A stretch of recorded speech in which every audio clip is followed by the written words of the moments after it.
નમસ્કાર, આપની સાથે હું છું સેજલ.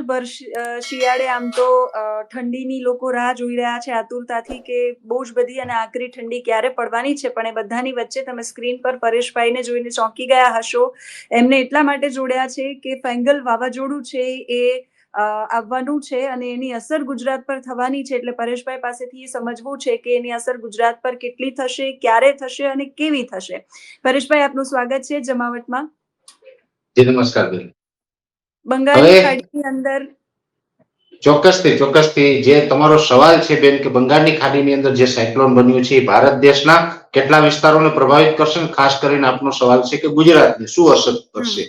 ચોક્કસની માહિતી આપવાની છે. આમ જોવા જઈએ તો બેન ગુજરાતને કોઈ અસર નહીં કરે ને એવું અત્યારે કહી શકાય એવું નથી. ગુજરાતને અસર કરતા રહેવાનું છે. શું અસર કરશે, કેવું કરશે એ મારે સમજાવવાનું છે. પણ સૌપ્રથમ આપણે એ જણાવી દઉં કે અત્યારે જોવા જઈએ તો સામાન્ય રીતે આ નવેમ્બર મહિનો ચાલી રહ્યો છે. આજે નવેમ્બર મહિનાનો છેલ્લો દિવસ છે. આવતીકાલથી ડિસેમ્બર મહિનાની શરૂઆત થવા જઈ રહી છે અને ઓક્ટોબર મહિનાના એન્ડથી દક્ષિણ ભારતના ભાગોની અંદર ઈશાનનું ચોમાસું ચાલુ થતું હોય એ પ્રકારે અત્યારે ત્યાં ઈશાનનું ચોમાસું ચાલી રહ્યું છે. અને ઈશાનનું ચોમાસું ચાલુ હોય એટલે સ્વાભાવિક રીતે અરબ સાગર અને બંગાળની ખાડીના જે દક્ષિણ છેડાઓ છે, શ્રીલંકા આસપાસથી જે પૂર્વ પશ્ચિમના એ વિસ્તારોની અંદર જે દરિયો છે એ સક્રિય હોય છે. ત્યાં બેક ટુ બેક વરસાદી સિસ્ટમ બનતી હોય છે.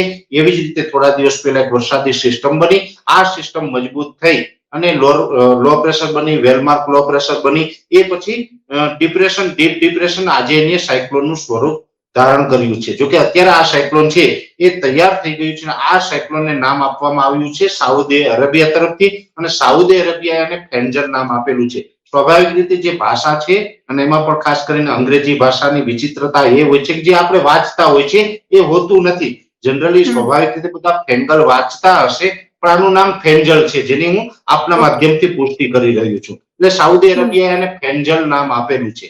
હવે આ ફેન્જલ સાયક્લોન છે એની અત્યારે જો સ્પીડ જોવા જઈએ પવનની, તો પવનની સ્પીડ છે પ્રતિ કલાક 80 થી 85 કિલોમીટર પ્રતિ કલાકની ઝડપે આ પવન ચાલી રહ્યું છે. આના જે ગસ્ટિંગ હોય છે એટલે જે ઝટકાના પવન હોય છે એ 100 થી લઈને 120 કિલોમીટરની પ્રતિ કલાકની ઝડપે પવન ફૂંકાઈ રહ્યા છે. અને આ જે સાયક્લોન છે ફેન્જલ એ ધીમે ધીમે પશ્ચિમ દિશા તરફ, પેલા તો આમ જનરલી એવું લાગતું હતું કે ઉત્તર પશ્ચિમ દિશા તરફ ચાલશે અને ઉત્તર દિશા તરફ થોડી ગતિ પણ થઈ હતી, પણ હવે ધીમે ધીમે પશ્ચિમ દિશા તરફ કર્વ લઈ રહ્યું છે. પશ્ચિમ દિશા તરફ આ કર્વ લઈ અને આનું જે વધારે પ્રભાવિત કરશે દક્ષિણ ભારતના ભાગોની અંદર, એમાં સજલબેન જોવા જઈએ તો પુડુચેરી અને ચેન્નઈના ભાગો છે એને વધારે પ્રભાવિત કરશે. આજથી લઈને આવનારા 3 દિવસ સુધી ભારે માત્રામાં ત્યાં વરસાદ થવાની છે. અને ખાસ કરીને મને દુઃખ સાથે મારે આપને કહેવું પડે છે બેન કે પુડુચેરી છે ત્યાંથી આવનારા 1-2 દિવસની અંદર ખૂબ ખરાબ સમાચાર આપને સાંભળવા મળશે. ત્યાંની હાલત ખૂબ ખરાબ થવાની છે. કેમ કે સાયક્લોન કોઈ પણ હોય છે એ 4 પાર્ટમાં હોય છે. 4 પાર્ટની અંદર એનો સેન્ટ્રલ પાર્ટ હોય છે, આંખ હોય છે, એની 2 પાંખ હોય છે અને એનો ટોપનો ભાગ હોય છે. ટોપનો ભાગ સામાન્ય રીતે જોવા જઈએ તો 500 એચપીએ લેવલ કરતા પણ વધારે ઊંચાઈ ધરાવતો હોય છે. એટલે એનું જે પ્રેશર હોય છે નીચેની તરફ એ વધારે બને છે ને એ વધારે પ્રેશરને કારણે પવનની સ્પીડ વધતી જતી હોય છે. એટલે આ જે 4 પાર્ટનું સાયક્લોન છે એમાં જેનો સેન્ટ્રલ પાર્ટ છે સેજલબેન એ પુડુચેરી ને વધારે પ્રભાવિત કરતા છે. એની આંખનો પાર્ટ છે અને એ સ્વાભાવિક રીતે આંખ છે એ જ્યારે લેન્ડિંગ કરતી હોય છે ત્યાં તો લગભગ ઘણી બધી નુકસાની પણ જોવા મળતી હોય છે અને ત્યાં ભૂગોળ પણ બદલતી હોય છે. ઘણી વખત મોટું સાયક્લોન હોય, જેવી રીતે 17 મે 2021 ના રોજ ગુજરાતની અંદર જે આપણે પશ્ચિમ સૌરાષ્ટ્રના જે ભાગો છે, પશ્ચિમ ગુજરાતના જે ભાગો છે એ વિસ્તારોને પ્રભાવિત કર્યું હતું ને એ તૌતે સાયક્લોન હતું. એને ખાસ કરીને દીવ આસપાસ અમુક જમીનોના જે નદીઓના વેણ પણ બદલ્યા હતા, જમીનો પતી નાખી હતી, આવી ઘણી બધી એની અસરો થઈ હતી. એવી જ રીતે પુડુચેરી છે એમાં બહુ નુકસાન કરે આ સાયક્લોન, ફેન્જલ સાયક્લોન, એવી શક્યતા દેખાઈ રહી છે. અને ખાસ કરીને આ સાયક્લોનને કારણે દક્ષિણ ભારતની અંદર સૌથી વધારે વરસાદ પણ પુડુચેરીની અંદર જોવા મળે તેવી શક્યતાઓ છે. એટલે ત્યાંથી ખૂબ ભયાનક દ્રશ્ય આવવાની પણ અત્યારે અમને શક્યતાઓ દેખાઈ રહી છે. અને એ પછી પશ્ચિમ દિશા તરફ આગળ આવશે એટલે આ જે ફેન્જલ સાયક્લોન છે એ નબળું પડતા પડતા અરબ સાગરમાં પ્રવેશ કરશે. જોકે અરબ સાગરમાં જ્યારે પણ એ પ્રવેશ કરશે ત્યારે એ સાયક્લોનની કેટેગરી ગુમાવી અને વેલમાર્ક લો પ્રેશર અથવા ડિપ્રેશનની કેટેગરીમાં એ અરબ સાગરમાં પ્રવેશ કરશે. અને અરબ સાગરમાં પ્રવેશ કરશે એટલે લગભગ જે દક્ષિણ ભારતનું મેંગલુરુ છે બેંગ્લોર ને એ બધામાં પ્રભાવિત કરતા એ મેંગલુરુ આસપાસથી પસાર થઈ અને અરબ સાગરમાં આવશે ને અરબ સાગરમાં આવશે એટલે અરબ સાગરનું તાપમાન અત્યારે થોડુંક નીચું જણાઈ રહ્યું છે. એટલે અરબ સાગરના નીચા તાપમાનને કારણે પછી વધારે પડતા નબળું પડશે. હવે એ રીતે પસાર તો થઈ જવાનું છે. આ વાત થઈ દક્ષિણ ભારતની કે ત્યાં તો આવી અસર કરવાનું છે. હવે વાત છે ગુજરાતની બેન.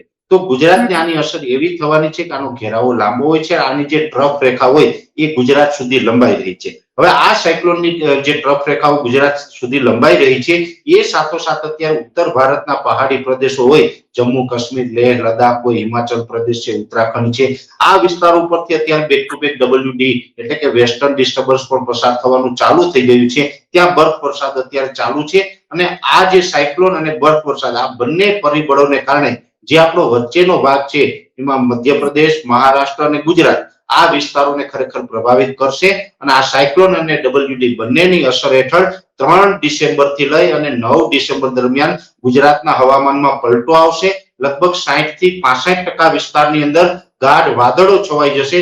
વાદળછાયું વાતાવરણ થશે ને એ સાથોસાથ પવનની સ્પીડમાં નોર્મલ વધારો પણ થઈ શકે છે 3 થી 9 ડિસેમ્બર દરમિયાન. અને 3 થી 9 ડિસેમ્બર દરમિયાન રાજ્યના અમુક વિસ્તારની અંદર માવઠાના વરસાદની પણ શક્યતાઓ માની રહ્યા છે. એટલે જમાવટના માધ્યમથી હું દરેક ગુજરાતી ભાઈઓને સાવચેત કરી રહ્યો છું કે 3 થી 9 ડિસેમ્બર દરમિયાન આપણે માવઠાની શક્યતાઓ છે. જો કે સદભાગ્ય આ બહુ મોટું માવઠું નથી, પણ માવઠું તો માવઠું હોય છે. માવઠાને કારણે અત્યારે જે રવિ પાકનું વાવેતર થઈ ગયું એમાં પણ નુકસાનીની ભીતિ હોય છે. અને એ માવઠાની જે વધારે અમને તીવ્રતા જે અમે માની રહ્યા છીએ એમાં મધ્યપ્રદેશ અને મહારાષ્ટ્ર બોર્ડર લાગુ વિસ્તારો છે એમાં વધારે થોડીક અસર થશે. એમાં ખાસ કરીને મધ્યપ્રદેશ બોર્ડર લાગુ વિસ્તારમાં દાહોદ, ગોધરા, છોટાઉદેપુર જેવા વિસ્તારો છે એ વિસ્તારોની અંદર 3 થી 9 ડિસેમ્બર દરમિયાન માવઠાના વરસાદો પડી શકે છે. જો કે માવઠું અતિ તીવ્રતા વાળું નહીં હોય, સામાન્ય હશે, પણ માવઠું ચોક્કસથી થશે. એવી જ રીતે જે દક્ષિણ ગુજરાતના ભાગો છે જેમાં રાજપીપળાથી લઈ અને મુંબઈ સુધીના તમામ વિસ્તારો આવી જાય. રાજપીપળા હોય, સુરત, વલસાડ, વાપી, બારડોલી, બિલીમોરા છે, ડાંગ છે, જે તાપી જિલ્લો છે, આ તમામ વિસ્તારની અંદર માવઠાની શક્યતાઓ છે. પણ તાપી જિલ્લો અને ડાંગ જિલ્લો આ બે વિસ્તારની અંદર થોડીક તીવ્રતા વધારે જોવા મળશે, બીજા વિસ્તારમાં ઓછી હશે. એટલે કહી શકાય કે મધ્યપ્રદેશ અને મહારાષ્ટ્ર બોર્ડર લાગુ વિસ્તારમાં માવઠાની શક્યતાઓ છે. બીજા વિસ્તારોની અંદર પવન સાથે ગાઢ વાદળ છવાઈ જશે અને વધારે પડતા ઘાટા વાદળ હોય, ગાઢ વાદળો બેન છવાયેલા હોય એટલે કોઈ જગ્યાએ છૂટા છવાયા ઝાપટા પડીએ એ અપવાદરૂપ રહેશે. પણ રાજ્યના હવામાનમાં પલટો ચોક્કસથી જોવા મળશે. 3 થી 9 ડિસેમ્બર દરમિયાન આપણું વાતાવરણ છે એ બગડવાનું છે અને એ પછી આ વાદળ છે ખુલ્લા થઈ જાય એટલે કાતિલ ઠંડીનો રાઉન્ડ છે એ પણ શરૂઆત એની પણ થઈ જશે એવું ચોક્કસ અમે માની રહ્યા છીએ. સૌરાષ્ટ્રના કોઈ વિસ્તારમાં અસર થવાની શક્યતાઓ ખરી? આમ જોવા જઈએ તો સૌરાષ્ટ્રમાં વધારે પડતા ઘાટા વાદળ બેન થઈ જવાના છે. સૌરાષ્ટ્રમાં કદાચ અસર થાય તો ભાવનગર, અમરેલી અને ગીર સોમનાથના જે દરિયાઈ કાંઠાના ભાગો છે એમાં છૂટા છવાયા છાંટા પડે કે હળવા સામાન્ય ઝાપટા પડે એવી અસર સૌરાષ્ટ્રની અંદર થાય. સૌરાષ્ટ્રની અંદર કોઈ મોટા માવઠાની શક્યતાઓ નથી, પણ વધારે પડતા ઘાટા વાદળ સૌરાષ્ટ્રમાં જોવા મળશે ને એને કારણે પણ લોકોમાં એક ડરનો માહોલ જોવા મળશે. કેમ કે શિયાળા દરમિયાન વધારે પડતા ઘાટા વાદળ થાય, માવઠા જેવો માહોલ હોય એટલે ચોક્કસથી લોકોની અંદર ડર ઉત્પન્ન થતો હોય એવો ડર ચોક્કસથી આ માવઠું છે ને એ બનાવશે એવું મને લાગી રહ્યું છે. રાજ્યના ખેડૂતોએ ખાસ શું ધ્યાન રાખવાનું છે?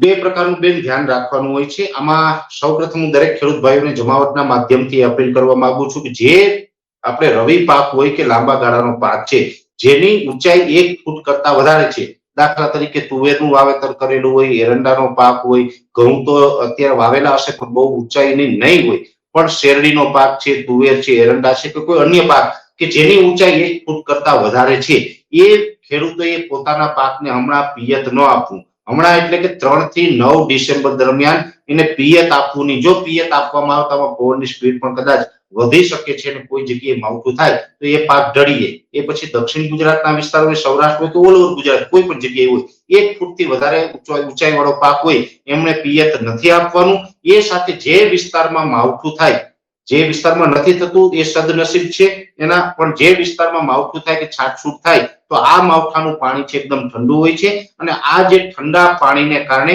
કોઈ પણ પાક હોય એની અંદર પેરાવિલ્ટ નામનો રોગ આવતો હોય છે.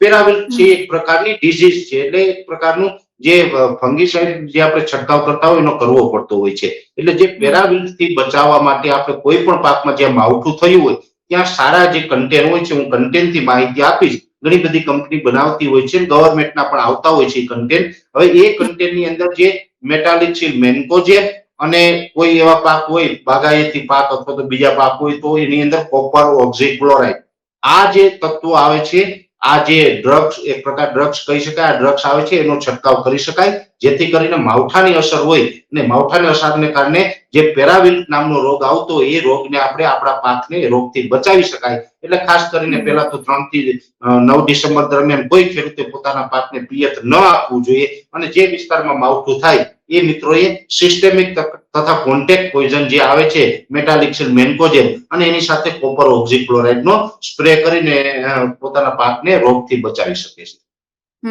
આભાર પરેશભાઈ જમાવટ સાથે જોડાવા માટે. એટલે આ વખતે રાજ્યના ખેડૂતોએ ધ્યાન રાખવાનું છે. ખાસ બહુ ચિંતા જેવો માહોલ નથી, પણ 3 થી 9 ડિસેમ્બર સુધી ધ્યાન રાખવાનું છે. માવઠું છે એ પડી શકે છે.